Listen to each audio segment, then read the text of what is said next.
Friuli Venezia Giulia has met 97% of its National Recovery Plan targets among Italy's top-performing regions, with 3.4 billion euros in funding largely deployed.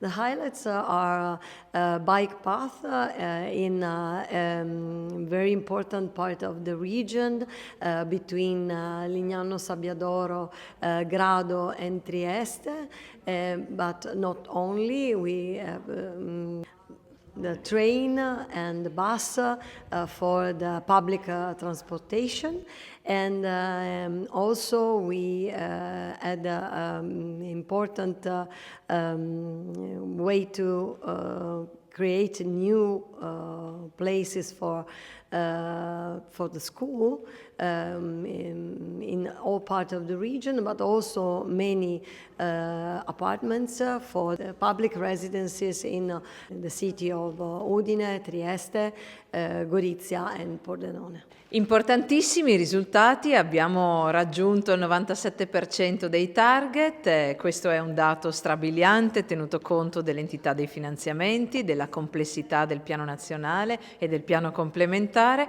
Siamo infatti tra le regioni italiane una delle 3 migliori e questo ci gratifica e ci fa ragionare già sui prossimi obiettivi, che sono la gestione di questi investimenti e la misurazione anche in termini di crescita sul territorio. La cultura è uno degli obiettivi strategici di questa amministrazione regionale. Noi siamo lieti che anche il PNRR abbia previsto dei finanziamenti. 60 milioni circa sono stati destinati dal PNRR alla nostra regione, a cui l'amministrazione regionale ha aggiunto ulteriori 15,6 milioni e tutti i target sono stati raggiunti nei tempi prestabiliti.